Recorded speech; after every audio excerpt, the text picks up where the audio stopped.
Everyone, welcome back to the channel. It's Dex here.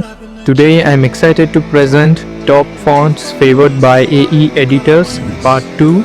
While the number of fonts isn't as high as in part 1, I've ensured that I bring you the finest font selections in part 2.